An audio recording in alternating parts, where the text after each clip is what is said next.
Hey everybody, this is Stockbroker94. I'm very excited because today we actually have, and you're going to like this. So a while ago I ordered a GT710. I didn't order it, I actually got it from a friend who runs a tech shop. And I got this bad boy here for about 20 bucks. I'm like, okay, that's a heck of a deal. And then I realized, oh, crap. The fan hub is like, it's slowly going out or something. It's very loud. And so I actually got something in the mail today. I'm very happy. This I actually got from eBay. This is supposed to be a replacement fan. This is actually for a this is a PNY or no. This is for an EVGA product, but it's actually for a GT710. But I think this will work, and that was my theory, that they really didn't have such proprietary things amongst several developers here that I wouldn't be able to get things taken care of. Sorry, I'm looking for a pocket knife. There we go. I'm dangerous. And yeah, today's kind of a vlog of things we need for computer. Again, if this works, this GT730 will kind of hold me off until I'm able to get something a little bit better for doing some gaming here. Again, I'm wanting to play Forza Horizon 3. I'm not doing that with the GT730, but I mean, I'm doing that with a couple of RX 480s or something. Let's see here. Okay. Let's see. And the person I got this from, I actually managed to get this for like a pretty darn good deal, I'm thinking here. I managed to get it for like $8. I have a peripheral protection plan on this. And again, I'm not absolutely certain that this is going to work, but of course I thought it was at least worth trying. Never know. And of course there was only so many that were available, so if it doesn't work, no use crying over spilt milk. I can run a loud card. That was the only difference, really. It's just it was kind of running loud, and I'm sure it's also not running as efficiently right now. Try to get that done. Let's go ahead and splice the tape here. Oh. Let's cut towards oneself. Let's do it that way, because cutting towards yourself is a good idea. Okay, packaged very nicely. Yeah, okay. So this is an EVGA fan. That's actually, ooh, that turns pretty darn nicely, if I do say so. And I'm hoping, the main problem here is I'm wanting this connection point to be what I need. And then of course for these mounting points on the back to also be what I need.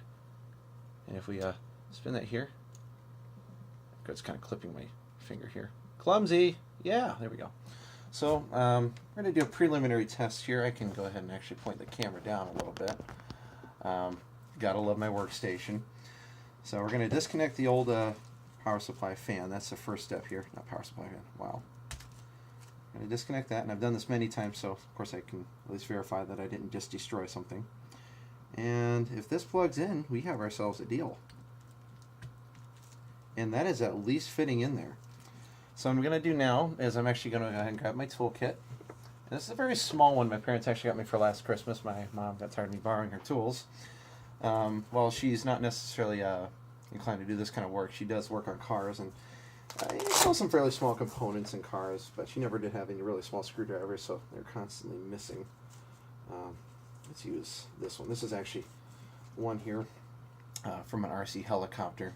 And this does nicely for fairly small screws like this. You can still get plenty of leverage on them.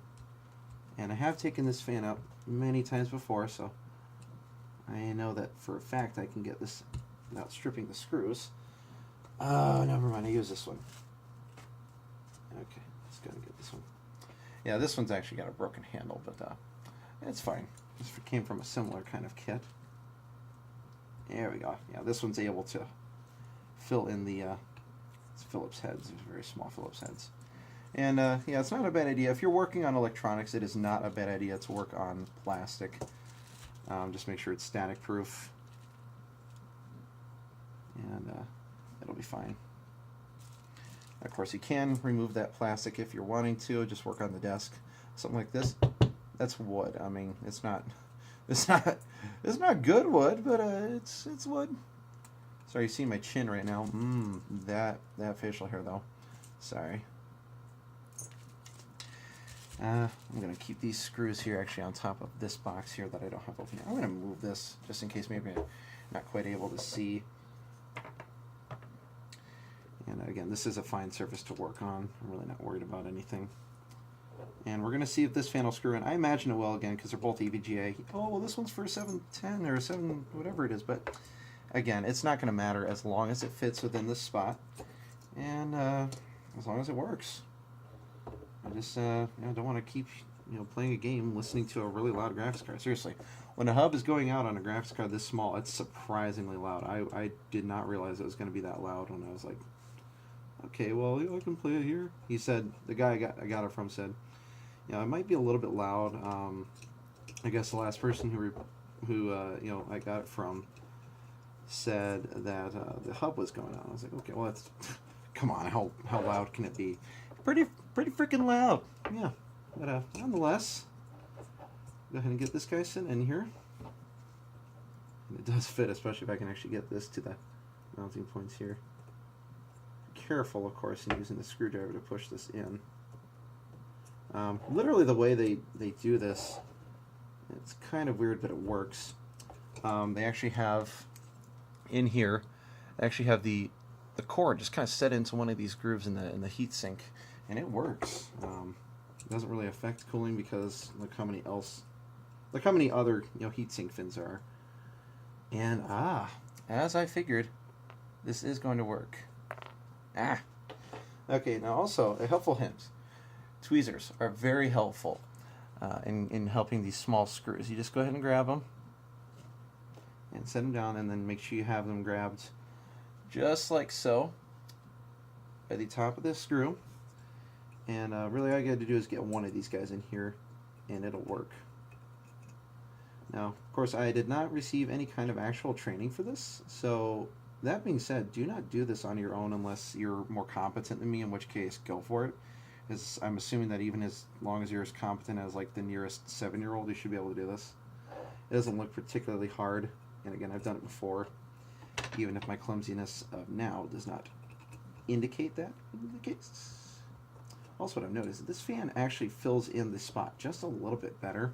There's actually a larger gap between one part of the heatsink versus the other, but this fan looks like it's working perfectly fine.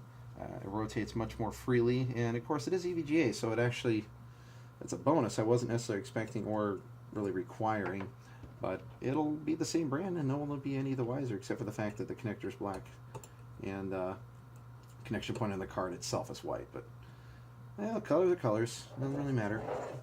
Same thing at the end of the day. Am I right, or am I completely correct? Okay. Last one. Do apologize, I think I just hit my microphone there. That's always lovely. That loud mouth wasn't enough. Oh man, my hands are shaky today. I do not know why. I think it's because I'm kind of excited to get this thing running at reasonable volumes. Not that I'm planning on doing a ton of extreme gaming or anything like that. I mean, for Pete's sake, I'm running a Xeon Engineering sample. All I know is I'm hoping that when I get this build up and running with the new... I don't know, I'm debating here between current cards here, maybe a couple of RX 480s and Crossfire, because I don't know why, but running 2 graphics cards in a single build makes for a lot of fun. And with this engineering sample, it makes sense to do it because Xeons, despite, I mean they do require dedicated graphics because they don't have integrated graphics. They have 40 PCIe lanes. I mean, you're paying hefty amounts for an i7 with that amount of PCIe lanes. And of course, I forget how many PCIe lanes Ryzen CPUs have. Why is this last screw giving me so much troubles? Holy crap. I am so, like... This single screw is just kicking my butt. Aha! That's what I thought. Now, of course, I did get the warranty for this, and of course the protection plan. So this would, of course, allow me to see if it runs. If it runs quietly, in which case I'll actually be able to replace a thermal compound in here. And there you have it. I mean, a GT 730 for $30 inside this computer that you're sitting on right now, and I'll be doing a vlog here Maybe not in this video, but I'll be showing the replacement here and, of course, getting everything running. My GT 710 cost me $40. Or at least, that's the price I got it at while I was on PC Part Picker. So the fact that I'm able to get a 730 for $30 effectively is for me a very good thing. Let's go ahead and get you readjusted here.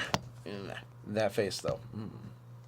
But yeah, so we have this GT 730 here, effectively again for $30. We're going to see if it runs quietly, which, oh yeah, it looks like it's gonna.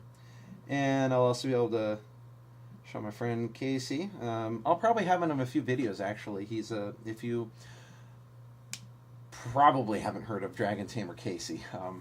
He's got a small YouTube channel. I'm going to give him a link to that channel in the description. Go ahead and check him out if you like Pokemon card unboxings. He's also going to be featuring some more retro games. He may be changing his name soon, so we'll figure out that. But between the two of us, we're going to be uploading a bunch of games. We'll be on each other's channels playing games that the one is good at, but the other one is not. So maybe for his channel, maybe he'll play like retro games, and I'll suck at those. And on this one, we'll have Forza Horizon 3, and I'll be awesome at those. He won't be very good at that. So it's going to be a kind of fun. A fun day between the two channels, I think. Again, I'll include a link in the description there. And, just for the fun of it, I'll include a link to the person on eBay who I got the fan from. And also the, that's the thing.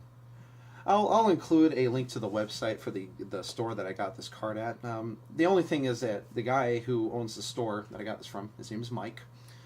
The store is First Class Sales and Service. It's located in Cedar Falls, Iowa. There's a bunch of really stupid construction on the road that he's on. His first year there, before the construction started, he pulled in $350,000. Of course, that was just raw profit before you figure out taxes and overhead. But he still managed to make a good bit of money. The construction is so bad over there. This first year after construction started, he pulled in $80,000. And so he's actually closing up shop there. But he will still be operating out of his garage until he can get a new store open. Maybe this summer, we'll see. And he will still have some items available online, so I'll include a link to the website for the store, for the person who sold me this fan on eBay. And then, as always, I'm going to include a link to World Community Grid in the description, because I encourage everyone, if at all possible, you have a device that's sitting around not doing anything all day, let it solve cancer research. Do cancer research. I'll include a link to that in the description.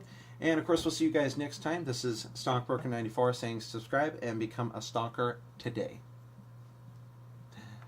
I'm sorry, I tried the cool thing, it didn't work.